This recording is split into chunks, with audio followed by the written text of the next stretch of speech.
तर जोपर्यंत आपल्या शेवया भाजून होत आहेत तोपर्यंत इथे अर्धा लिटर दूध जे आहे ते आपण उकळवून घेऊयात। दूध 1 कप शेवयासाठी ते अर्धा लिटर दूध आपण घेतलेलं आहे। आता या ज्या शेवया आहेत त्या भाजून घ्यायच्या।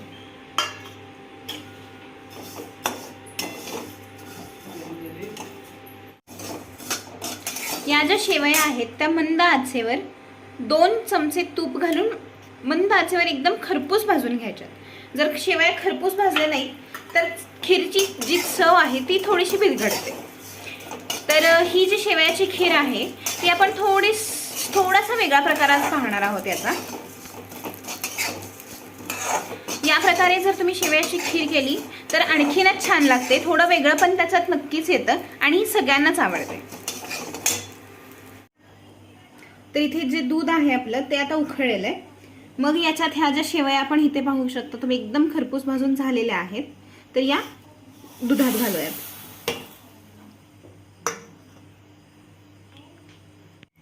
या ज्या शेवया आहेत त्या व्यवस्थित दुधात शिजू द्यायच्यात जेणेकरून दूध जे आहे ते आटल्यासारखं होईल।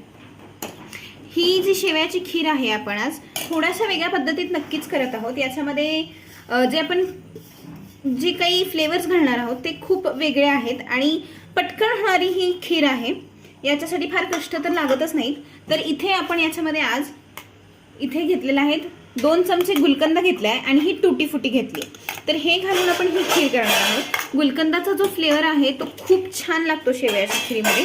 त्यामुळे एकदा नक्की या प्रकारे तुम्ही खीर करून पहा। ज्यांनी ही खीर खाल्ली आहे त्यांना खरंच खूप आवडली आहे। लोक आवर्जून रेसिपी मागतात म्हणून खरं तर हा व्हिडिओ केलेला आहे।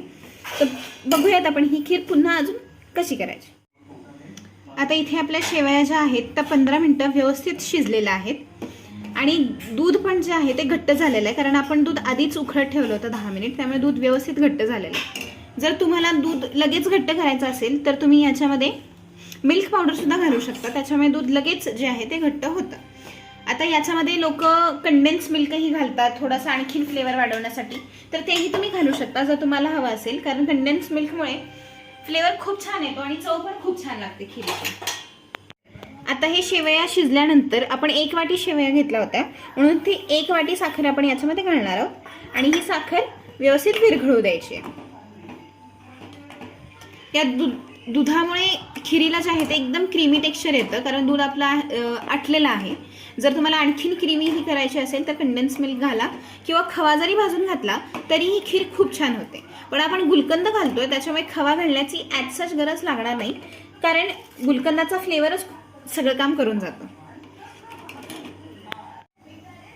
तर इथे आपली साखर घालून पण खीर जी आहे ते 2 ते 3 मिनिट आपण उकळून घेतलेली आहे। आता याच्यामध्ये हा 2 चमचे गुलकंद घालायचा आहे। गुलकंद घातल्यामुळे याच्यामध्ये वेलची केशर काहीच घालण्याची गरज नाही कारण गुलकंदाचा जो रंग आहे त्याच्यामुळे खीरीला सुद्धा खूप छान रंग येतो आणि वेलचीचा गरजच नाही कारण गुलकंदाचाच फ्लेवर खूप छान या खीरीत लागतो। अशा प्रकारे एकदा नक्कीच गुलकंद घालून ही खीर करून बघा, तुम्हाला नक्कीच आवडेल कारण ही लागतेच खूप छान। आता व्यवस्थित हे आणखीन एकच उकळी येऊन द्यायची खीरीला म्हणजे गुलकंद जो आहे तो खीरीमध्ये व्यवस्थित मिसळून जाईल। तुम्हाला हवा असेल तर थोडासा केशर दूध जरी घातलं कलरसाठी तरीही चालेल। आता याच्यामध्ये आपण हे टूटी फुटी घालणार आहोत। हे 2च आयटम जरी तुम्ही खीरीत घातले तरी ही खीर खूप सुंदर लागते। जर तुम्हाला हवा असेल तर तुम्ही तुमच्या आवडीनुसार ड्रायफ्रूट्स घालू शकता कट करून, पण हे जेवढं घातलं ते खरंच खूप सफिशियंट आहे एक छान खीर करण्यासाठी। आता 1 उकळी आली की आपली जी खीर आहे ती एकदम रेडी होते। तर ही आपली शेवयाची खीर एका ट्विस्ट सोबत खाण्यासाठी तयार आहे। एकदा या प्रकारे खीर नक्कीच करून पहा, तुम्हाला खूप आवडेल कारण ही लागतेच एवढी छान। व्हिडिओ पूर्ण पाहिल्याबद्दल खूप खूप धन्यवाद। जर व्हिडिओ आवडला असेल तर लाईक करा, भरपूर शेअर करा। चॅनलवर जर नवीन असाल तर सबस्क्राईब करा।